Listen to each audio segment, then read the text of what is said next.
Good evening students. एक बार फिर आपके सामने राजेश सर अकाउंट्स की क्लासेस लेने के लिए आए हैं। आई होप कि आप लोग दिवाली बहुत अच्छी बीती होगी। पहले तो सबसे पहले आपको सबको हैप्पी दिवाली। मेरे ख्याल से सबकी दिवाली बहुत अच्छी बीती होगी। टेंशन जरूर होगी पढ़ाई की भी, एग्ज़ाम्स की भी। टेंशन हमेशा रखनी चाहिए पढ़ाई की, एग्ज़ाम्स की। ठीक है, पहला कर्तव्य तो आपका यही है कि आपको पढ़ना है। आपका कर्म, आपका फर्ज, आपका धर्म सिर्फ पढ़ाई है। अच्छे अच्छे मार्क्स आना आपका यही है। और इन्हीं सब चीज़ों के लिए मैं आपके पास ऑनलाइन क्लासेस लेने के लिए आया हूँ। ठीक है, तो हम लोग पहले भी पढ़ चुके थे। हम लोगों ने पढ़ा था टाइप्स ऑफ अकाउंट्स के बारे में। तीन तरीके के अकाउंट्स हमारे होते थे। रियल अकाउंट यानी कि जिसका फॉर्मूला हमारा लगता था debit, what comes in, credit what goes out. दूसरा हमारा फॉर्मूला लगता था personal account, debit the receiver, credit the giver. And आज तीसरा फॉर्मूला हम पढ़ने जा रहे हैं जिसके बारे में अभी तक हम लोगों ने पढ़ा नहीं था। Nominal account, debit all losses and expenses, credit all incomes and gains. यानी कि जितने भी आपके एक्सपेंसेस होंगे, जितने भी आपके लॉसेस होंगे, वो सारे आपके डेबिट किए जाएंगे। और जितने भी आपके एक्सपेंस इनकम्स होंगी, जितने भी आपके प्रॉफिट्स होंगे, जितने भी आपके गेन्स होंगे, वो सारे आपको क्रेडिट करने पड़ेंगे। एक्सपेंसेस इन द सेंस कि जिसके बदले में आप विच वी हैव टू पे, हम लोग पे कर रहे हैं जिसके बदले में, जैसे salaries, rent, royalty, electricity expenses, telephone expenses, ये सारे हमारे एक्सपेंसेस होते हैं जो भी हम पे कर रहे हैं। Repair maintenance charges, vehicle running maintenance, petrol diesel, office maintenance, labour charges, ये सारे हमारे एक्सपेंसेस कहलाते हैं। अगर हम पे करते हैं तो ये सारे हमारे डेबिट हो जाते हैं। और यही एक्सपेंसेस हमारे इनकम भी हमारी बन जाती है। अगर हम सैलरी रिसीव करते हैं तो हमारी क्रेडिट हो जाती है, पे करते हैं तो डेबिट हो जाती है। वेजेस रिसीव करते हैं तो इनकम का पार्ट हो जाता है यानी क्रेडिट हो जाती है, पे करते हैं तो डेबिट हो जाती है। उसी तरीके से रेंट हम पे करते हैं तो डेबिट हो जाता है, रिसीव करते हैं तो क्रेडिट हो जाता है। इसकी एंट्रीज किस तरीके से है मैं चलता हूँ, स्टेप बाय स्टेप आपको समझाता हूँ। बहुत ईजी है, बिल्कुल भी पैनिक नहीं होना है। आराम से इजीली चलेंगे, सब कुछ हो जाएगा आराम से। देखते हैं। जैसे मैंने पहले से ही लिख के रखा है ताकि समय बचे हमारा। ठीक है, आपको मैं इसलिए समझा सकूँ। आपके पास ट्रांजेक्शन होंगी तो आप आराम से देखोगे। अगर मैं वर्बली बोलूँगा तो हो सकता है कि आपको समझ में ना आए, इसलिए मैंने पहले से ही लिख के रखा हुआ है। Paid to Nihar on account 10,800, यानी कि हम लोगों ने निहार को पे किया है। तो आपको इस चीज़ पर फोकस रखना है। पेड यानी कि पे किया जा चुका है कितना, इतना। ठीक, तो निहार हमारा कौन है? निहार हमारा पर्सनल अकाउंट होता है। यानी कि मैंने पहले भी आपको बोला था कि कोई ज़रूरी नहीं है कि अगर हम एंट्रीज करते हैं तो एक एंट्री में हमारा एक ही अकाउंट का रिफ्लेक्ट होगा। हमारे एक अकाउंट में, एक एंट्रीज में तीनों अकाउंट का रिफ्लेक्ट हो सकता है। Real account, nominal account, personal account. अब ये देखिए, ये हमारी एंट्रीज में ठीक है कौन कौन से इफेक्ट लगने जा रहे हैं। इसकी एंट्रीज कैसे होती है? पेड टू निहार, हमने पे किया यानी कि हमारे पास से पैसा जा रहा है।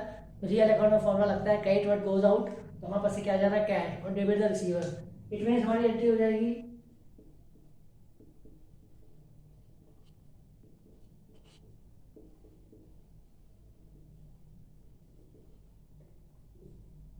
कैश। हमारे पास से क्या है? 10,800। हमें यहाँ पे लिखाएंगे 10,800। रिसीव्ड डिस्काउंट यानी कि हमारी इनकम का पार्ट हो गया है। क्रेडिट में हमारा फॉर्मूला आ गया क्रेडिट इनकम्स एंड गेन्स, यानी कि डिस्काउंट का पार्ट हमारा इनकम का पार्ट है। इनकम का पार्ट इट मीन्स की हमारी फिगर क्रेडिट में जानी चाहिए। To discount account 200 rupees, it means कि हमको जनरल एंट्रीज में डेबिट और क्रेडिट बराबर आना चाहिए। इट मीन्स कि हमारे पास से 10,800 रुपीज गए हैं, हमको डिस्काउंट रिसीव हुआ 200 रुपीज का। इट मीन्स कि हमको राहुल को, निहार को पे करना है 11,000। तो ये हमारी एंट्री होगी कि निहार को उनको पे करना था 11,000। कैश हमारे पास से गया 10,800 और डिस्काउंट रिसीव हमारा हुआ 200, जो कि नॉमिनल अकाउंट का हमारा यही फॉर्मूला होता है। तो अब इस एंट्री में आप देखिए, ये हमारा पर्सनल अकाउंट होता है। निहार हमारा पर्सनल अकाउंट है क्योंकि नाम आ रहा है, मैंने आपको बताया था नाम जितने भी आते हैं। कैश, कैश हमारा रियल अकाउंट लगता है। एंड डिस्काउंट हमारा नॉमिनल अकाउंट लगता है। तो लास्ट टाइम में मैंने आपसे ये डिस्कस किया था कि अब मैं आपको ऐसे एंट्रीज बताने जा रहा हूँ जिसमें एक भी एंट्री में, हमारे एक भी जनरल एंट्रीज में तीनों एंट्रीज का इफेक्ट पड़ सकता है। तो यहाँ पे तीनों एंट्रीज का हमारा इफेक्ट पड़ता है। तो इस तरीके से हमारा निहार, डेबिट द रिसीवर। ठीक है, हमने किसको पे किया है? निहार को पे किया, तो हमारे लिए रिसीवर हमारे लिए निहार हो गया, निहार डेबिट। टू जा गया हमारे पास से कैश, रियल अकाउंट लग गया, तो डिस्काउंट। आगे चलते हैं नेक्स्ट एंट्रीज में। ये मेरी पहली एंट्री। आई थिंक नरेशन आपको बताने की जरूरत नहीं है, नरेशन आपको बुक से भी देख सकते हैं, समझ सकते हैं, या भी लिख सकते हैं। नरेशन में being paid to Nihar on account, इतना काफी है। ओके, नेक्स्ट एंट्री हमारी होती है पेड सैलरी टू सुधीर। अगर हमने सुधीर को सैलरी पे की है तो हमारी एंट्री क्या होनी चाहिए? कभी भी नाम आएगा एक्सपेंसेस में, किसी भी तरीके के नाम की हम एंट्रीज नहीं करेंगे, कि कोई भी नाम रिफ्लेक्ट नहीं करता हमारी किसी भी जनरल एंट्रीज में नॉमिनल अकाउंट में। ठीक है, तो पेड सैलरी सुधीर, इसका मतलब सुधीर से हमको लेना देना कुछ भी नहीं है, हमारी किसी भी जनरल एंट्रीज में सुधीर का कोई लेना देना नहीं होता। जब भी हम नॉमिनल अकाउंट एंट्रीज करते हैं तो हमारे लिए एक्सपेंसेस क्या है, सैलरी है। हमारे लिए एक्सपेंसेस क्या है, सैलरी है। तो यानी कि सैलरी का हमारे जब एक्सपेंसेस पे करते हैं तो हमेशा डेबिट लगता है, यानी इट मींस लगेगा सैलरी अकाउंट डेबिट।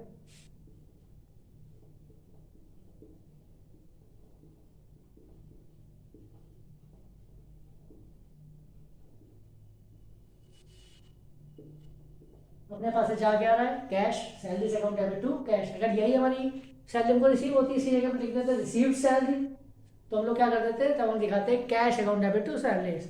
इस तरीके से नॉमिनल अकाउंट में हमारे अकाउंट का रेफरेंस उल्टा भी हो जाता है, यानी कि एक कोई भी लेजर, कोई भी ऐसा नाम, कोई भी एक्सपेंसेस, कोई भी इनकम, कोई भी एक ऐसा हेड जो हमारा डेबिट भी हो सकता है और हमारा क्रेडिट भी हो सकता है। तो यहाँ पे हमने लिखा पेड सैलरी टू सुधीर, यानी कि salary account debit to cash. नाम नहीं आएगा किसी भी नॉमिनल अकाउंट में, आपको याद रखना है। कोई भी नॉमिनल अकाउंट में या तो कैश आएगा या तो कैश जाएगा, किसी भी नाम से कोई लेना देना नहीं है। हम ऐसे नहीं कह सकते कि सुधीर टू सैलरी गलत एंट्री है। ठीक है, salary account debit to cash, और अगर हमको रिसीव होती है तो cash account debit to salaries. इस तरीके से ही हमारी एंट्रीज हमारी होगी। अगली हमारी एंट्री होती है पेड स्टेशनरी ₹1800। स्टेशनरी हमारे लिए क्या है, स्टेशनरी हमारे लिए एक्सपेंसेस होता है। जैसे मैंने बताया नॉमिनल अकाउंट में फॉर्मूला लगेगा debit the all losses and expenses, यानी कि हमारा यहाँ पे अगली एंट्री हो जाएगी stationery account debit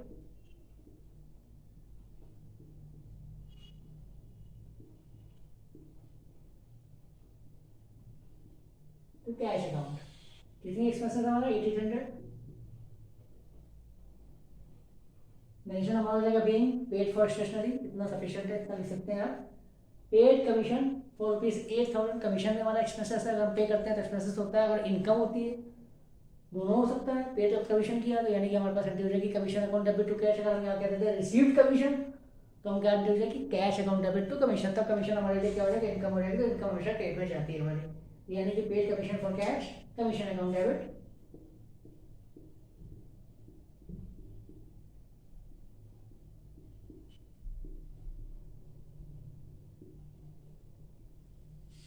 cash account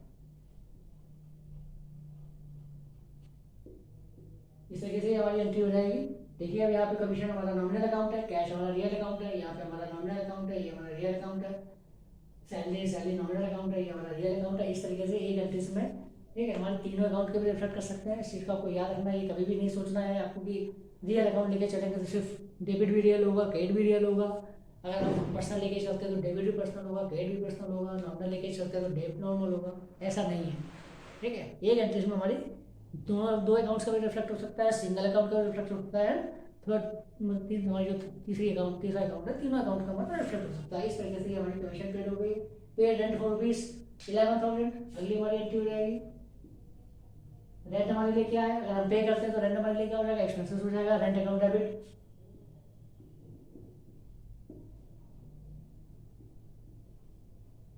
to cash account.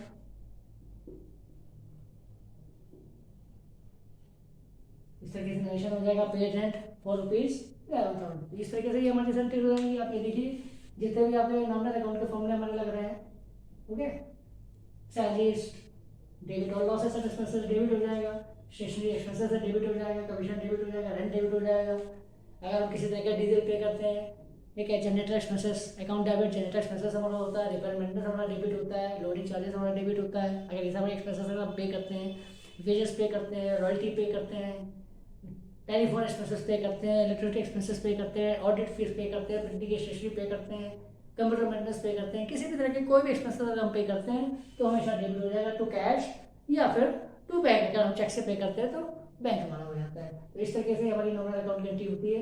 आगे हम लोग आते हैं, ये पूरा पेमेंट वाला पार्ट है हमारा। मैंने आपको बताया कि किस तरीके से हम लोग पे करते हैं, ये पेड का पार्ट है पूरा हमारा। आगे ये हमारा रिसीव का पार्ट है, इसलिए मैंने दो कॉलम अलग अलग बना के रखे हैं ताकि मैं इसे समझा सकूँ स्टूडेंट्स को, किसी तरीके से किसी को कोई भी प्रॉब्लम्स ना हो। ओके, आगे चलते हैं हम लोग। रिसीव्ड रेंट फॉर ₹5,000, मैंने अभी बताया था। जैसे यहाँ पे पेड रेंट हो गया था हमारा, पेड रेंट ₹11,000, तो हमने एंट्री की थी rent account debit to cash. अब रिसीव्ड हो रहा है, यानी इट मीन हमारे पास कैश आ रहा है। अगर चेक से आए तो चेक बैंक दिखाएंगे, कैश है तो कैश दिखाएंगे, received cash rent it means हमारे पास लिखना पड़ेगा cash account debit to rent, क्योंकि रेंट हमारे लिए इनकम हो जाती है, इनकम हमेशा क्रेडिट में जाती है नॉमिनल अकाउंट के हिसाब से, तो हमारी अगली एंट्री हो जाएगी cash account debit, debit what comes in cash account debit to rent account. अब यहाँ पे रेंट हमारा इनकम हो गया, इसलिए हमारा रेंट इनकम चला जाएगा, यहाँ पे नेचुरल इफेक्ट है बीइंग रेंट रिसीव्ड फॉर 5,000 या समथिंग जो भी है, ठीक है। आगे नेक्स्ट एंट्री आती है received cheque from Surendra, Surendra से हमको चेक रिसीव हुई है, अभी तक सारी कैश की ट्रांजेक्शन हो रही थी, चेक यहाँ पे भी आ जाएगी, इसमें हमारा बैंक हो जाएगा, ठीक है। रिसीव हो गया बैंक, यानी कि अभी हमको दिखाना पड़ेगा हमको debit what comes in, cheque की जगह पे हम कभी चेक का नाम नहीं लेंगे, हमेशा बैंक दिखाएंगे, बैंक अकाउंट डेबिट,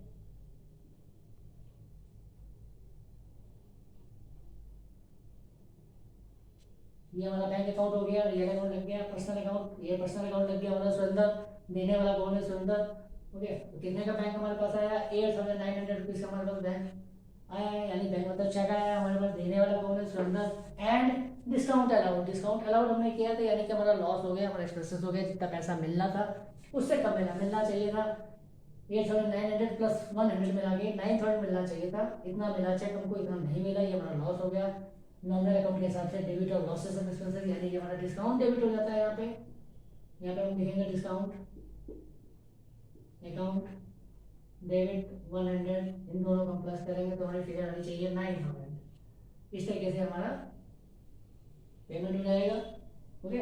अगर आप यहाँ पे कोई जरूरी नहीं है, कई बार बच्चे कंफ्यूज हो जाते हैं सर डिस्काउंट अलाउड लिखना होता है या डिस्काउंट रिसीव लिखना होता है, नहीं लिखना होता है, तो इसका देखिए आप डिस्काउंट डेबिट लिख देंगे तो इट मीन्स कि आपको ऑटोमेटिक अलाउड हो गया, आपके लिए लॉस हो गया, एक्सपेंसेस हो गया, ओके। और अगर डिस्काउंट रिसीव आप लिख देते हैं, जैसे यहाँ पे मैंने ऊपर एंट्री बताई थी, मैंने नॉर्मल डिस्काउंट लिखा है, डिस्काउंट रिसीव नहीं लिखोगे, इसका इफेक्ट ऑटोमेटिक हमारा इनकम का पार्ट हो गया था। अगर आपको जहाँ से भी कन्फ्यूजन होता है कि आपको अलाउड लिखना है, नहीं लिखना है, रिसीव लिखना है, नहीं लिखना है, तो आप सीधा डिस्काउंट लिख के भी छोड़ सकते हो, ठीक है। डेबिट हो जाएगा, इट मीन्स का उसका इफेक्ट ऑटोमेटिक लॉस हो गया, एक्सपेंसेस हो गया, क्रेडिट लिख दिया, इट मीन्स का ऑटोमेटिक इफेक्ट अपना इनकम का हो गया या प्रॉफिट का पार्ट हमारा हो गया, तो आप डिस्काउंट लिख के भी छोड़ सकते हैं, इतना बड़ा इशू इसके लिए नहीं है। आगे चलते हैं, आगे रिसीव्ड कमीशन, ठीक है। आपने देखा यहाँ पे हमने पेड किया था, paid commission rupees 8,000, commission account debit to cash था, यहाँ पे पे किया था, इसे एक्सपेंसेस लग गया था हमारा, डेबिट और लॉसेस एंड एक्सपेंसेस डेबिट कर दिया था, अब यहाँ पे इनकम का पार्ट है हमारा, क्रेडिट और इनकम यहाँ इट मीन्स यानी कि कमीशन हमारे लिए क्या हो गया, इनकम का पार्ट हो गया। तो जब कमीशन इनकम हो जाती है, जब कमीशन हमारा एक्सपेंसेस था तो हमने डेबिट किया था, अब कमीशन हमारा इनकम का पार्ट हो गया तो हम कमीशन इनको क्रेडिट कर देंगे, यानी कि हमारे लिए क्या हो जाएगा, आएगा क्या हमारे पास आएगा कैश अकाउंट डेबिट,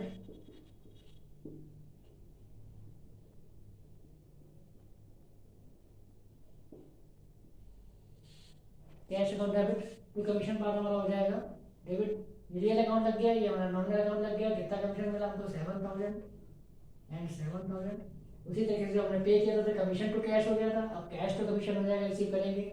ऐसी कोई भी हमारी इनकम जो हमको मिल रही हो, हमेशा इनकम का जो पार्ट है, रेंट पे करेंगे तो रेंट डेबिट, रिसीव करेंगे तो रेंट क्रेडिट हो जाता है, इसी तरीके से कमीशन पे किया तो डेबिट हो गया, तो यहाँ पे रिसीव हो गया। तो नॉमिनल अकाउंट में हमारे ये बड़ा इफेक्ट होता है, हम ये नहीं सोच सकते कि क्या चीज़ हमारी डेबिट है, बिल्कुल डेबिट ही है तो डेबिट ही रहेगी, क्रेडिट है तो क्रेडिट, दोनों चीज़ें हो सकती हैं, डिपेंड करता है कि किस तरीके का नेचर एक्सपेंसेस है या इनकम है हमारी, एक्सपेंसेस है तो डेबिट और इनकम है तो क्रेडिट, तो हम ये नहीं कह सकते, आपको ये बिल्कुल सोचना नहीं है कि नहीं ये डेबिट ही होएगा नॉमिनल अकाउंट में, ठीक है। डेबिट और क्रेडिट कुछ भी हो सकता है, डिस्काउंट अलाउड करते हैं, आपका लॉस है, आपको आप लॉस करना होगी, आप लॉस आपका डेबिट हो जाएगा, डिस्काउंट रिसीव करते हैं आपका इनकम का पार्ट होता है। ऐसे बैंक चार्जेस, अगर बैंक चार्जेस आप पे करते हो, ठीक है, या इंटरेस्ट ले लो आप, बैंक इंटरेस्ट, कई बार इंटरेस्ट डेबिट हो जाता है तो आपका लॉस हो जाता है, आप इंटरेस्ट रिसीव करते हो तो आपका इनकम का पार्ट हो जाता है।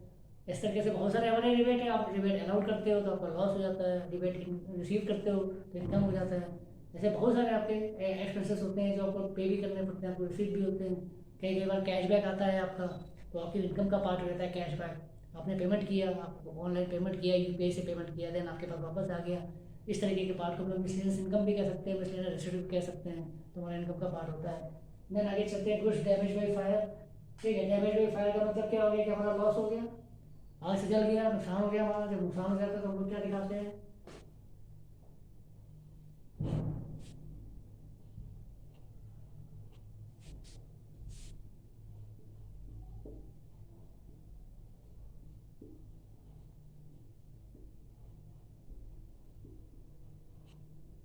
$1,000,